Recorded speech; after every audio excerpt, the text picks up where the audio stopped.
look like the friggin' The Rock, bro. What up, hooligans? Your girl has bangs. You know, we're trying to figure them out. If you didn't know, I cut my hair myself in one of my previous videos, and they've been a struggle ever since, I'm not gonna lie to you. Speaking of previous videos, I just released my new song, Falling to Your Knees. You can check out the music video, and the song is out on all streaming platforms. I am really proud of the song, and I love the message, so go check out the song and the music video. I'll link it down below. Friggin', do I look stupid? I just want to say thank you so much for all of the love and support so far. Give it a listen and let me know what you think. Anyway, today I am doing more forget my bangs. Anyway, today I'm back with another aesthetic DIYs video. I wanted to do one using scrap fabrics because you guys know I do a lot of like thrift flips and DIYs with fabric. So I have a lot of just like extra fabric piling up. And if you try any of these out, make sure to show me on Instagram at JENerationDIY. And let's get started. Alright, so for the first DIY, I'm taking this plain crew neck that I tried to tie-dye with some acrylic paint. It's one of my older videos, but I'm taking some scrap fabrics and basically I'm going to try to make some letters out of these and sew them onto the shirt. It'll be more clear what I'm doing later on in the video. It's kind of hard to explain. So I'm taking a couple of fabrics that I think will match pattern-wise. So then I used a piece of chalk to draw on the letters that I wanted to be on the shirt. In this case, I drew on FTYK because it stands for Falling to Your Knees, my new song.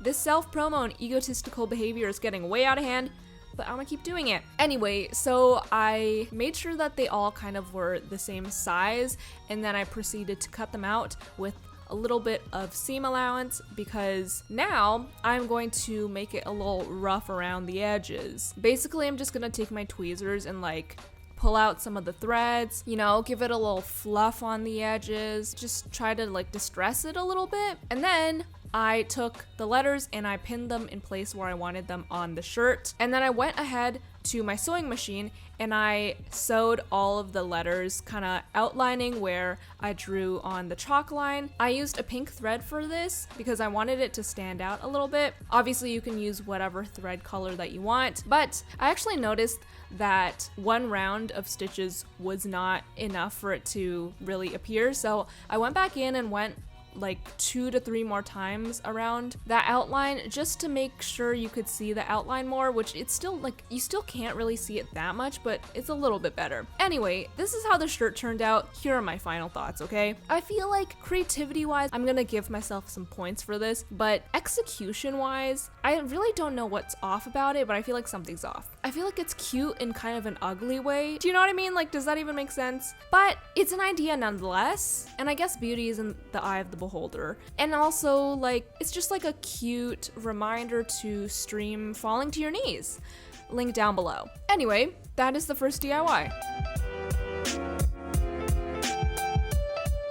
Alright, if you guys have been around my channel for a while, you would know that scrunchies are a pretty big part of my channel. I've really taken the idea and like run it into the ground at this point, but I'm gonna milk one more. Scrunchies are a perfect way to use up scrap fabrics, but today I'm going to show you guys kind of a unique / aesthetic way to make a scrunchie that I've seen on Pinterest, and I just thought it was so cute. What you're going to need is some sort of sheer fabric. I have this lining from a dress, or you can also buy some tulle. For the purposes of this demonstration, I'm going to be using the tulle today, but any sheer kind of fabric will work. I'm cutting a length of fabric that's approximately 50 centimeters by 10 centimeters. And for the tulle, I'm actually doubling it up just so that it's a little bit more opaque. So I folded that up hot dog wise and I took it over to my sewing machine and I sewed the edges together. Once I did that, I just took my scissors and cut off any of the excess and then just flipped it inside out.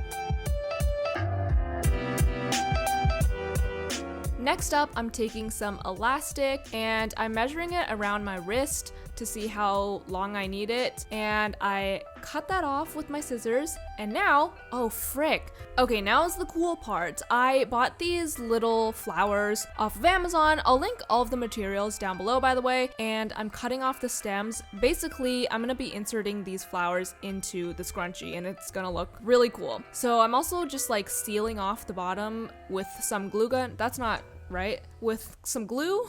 from my glue gun. And at this point you can also glue it straight onto the elastic, but I wanted it kind of loosey-goosey in the scrunchie, so I took my elastic and inserted it through the tube, and I sewed the ends together with a zigzag stitch, and then I took my flowers and inserted them into the hole. I need to find a better way to say that. And I did about 7, wait, how can you hand count? How many did I put in there? 5, 7, 6, 5. And then I took one end and folded the fabric inside itself, and then I took the other end and stuffed it inside the other end. Then I took it over to my sewing machine, and then I just sewed it shut, and there we go. I now have a mesh flower scrunchie that is really cute in my opinion. I actually would recommend you glue or sew the flowers down to the elastic if you're gonna do this, because they kind of do move around and they are kind of annoying. I would secure those sisters down. Who really care what Simon say? All the bad things, girl, I had to look past that. Call yourself a dime, I'm just trying to get my cash back. You be looking fine, so no wonder they can't match that. Louis V scarf, or I'm chilling with a dad hat. Whoa, slow it down like that. Just hold me down like that. Yeah.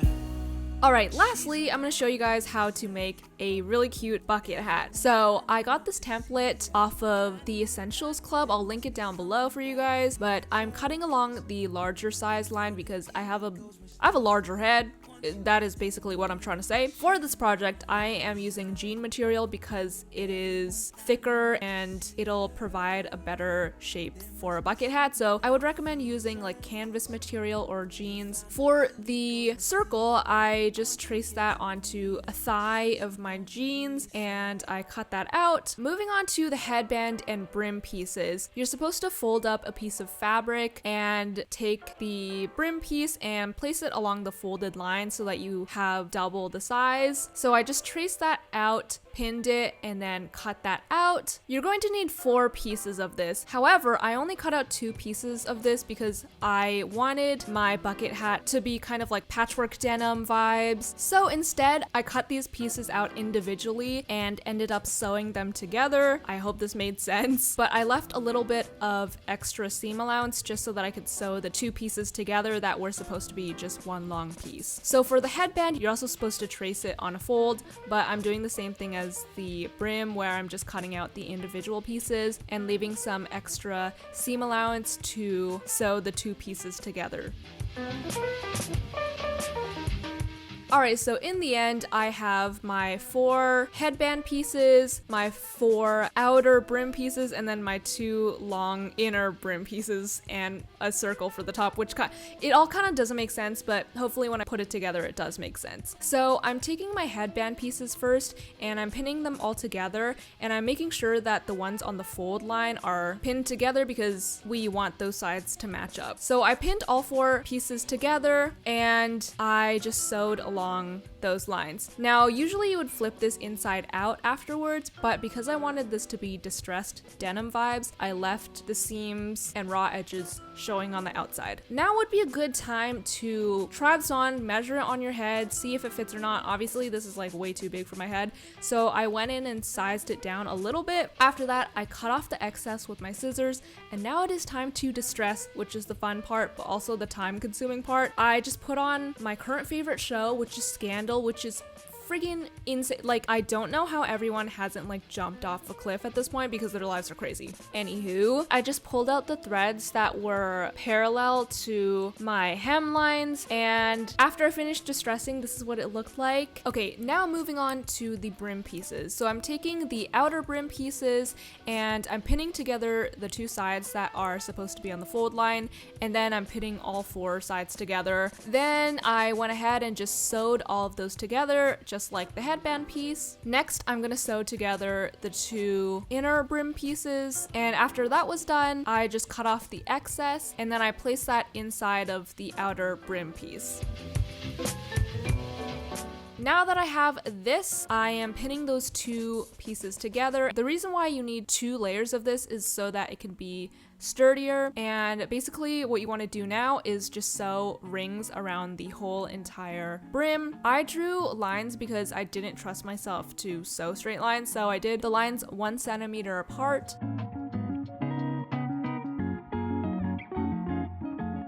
after I finished sewing that, this is what it looked like, and then I went ahead and distressed the edges. Because I'm doing this like distressed denim vibe, I'm not really doing what you're supposed to do with the bucket hat. Like, you're supposed to turn everything inside out afterwards, but again, I want the raw edges to be showing, so like this isn't a tutorial for like a regular bucket hat. Alright, after I was finished distressing and being in distress because of scandal, it was now time to assemble the Avengers.